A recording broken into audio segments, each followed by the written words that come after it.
11 janvier 2015, 4 jours après les attentats de Charlie Hebdo. La France, réunie sous une seule et même bannière, est solidaire de ses forces de l'ordre. L'image inédite n'a pas duré. Entre les Français et leurs policiers, c'est depuis toujours un « je t'aime moi non plus », jalonné d'épisodes marquants. La mort d'Adama Traoré le 19 juillet 2016. Les médicaments n'ont pas suffi. 6 mois plus tard, l'affaire Théo. Très difficile à vivre pour moi. En 2018, ces images d'étudiants à genoux, les mains sur la tête relancent la polémique. Voilà une classe qui se tient sage. Mais c'est avec le mouvement des Gilets jaunes que le fossé entre citoyens et policiers se creuse. Les Français apprennent alors ce qu'est le LBD 40, le lanceur de balles de défense, l'arme qui a le plus mutilé les Gilets jaunes. On n'a pas que des méchants casseurs qui vont au contact à la police, on a aussi beaucoup de monsieur et madame tout le monde qui sont simplement venus manifester et qui payent la politique de maintien de l'ordre qu'on a actuellement en France. Face à eux, des policiers souvent en sous-effectif et surexposés.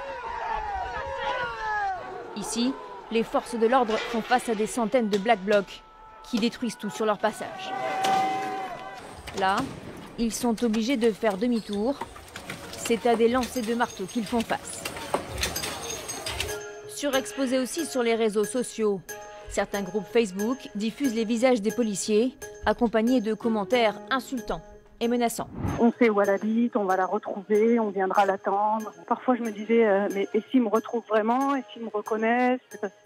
Cette policière a été obligée de déménager pour sa sécurité. L'année 2020 débute avec un nouveau drame. Cédric Chouviat, un livreur de 42 ans, subit un plaquage ventral et décède 48 heures plus tard. Dans la foulée, Christophe Castaner, alors ministre de l'Intérieur, interdit l'utilisation de la clé d'étranglement. Pour les policiers, c'est un terrible désaveu.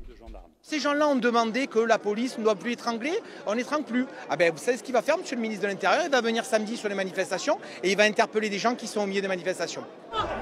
En fin d'année, les dérapages se multiplient. Passage à tabac d'un producteur de musique, évacuation controversée de migrants, croche-pied injustifié.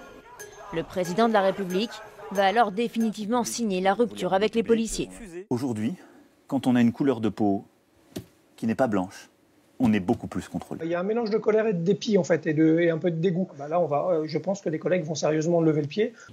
Le premier flic de France, Gérald Darmanin, est alors perçu comme le dernier allié des fonctionnaires. C'est lui qui a suggéré de réécrire l'article 24, interdisant l'image malveillante de policiers.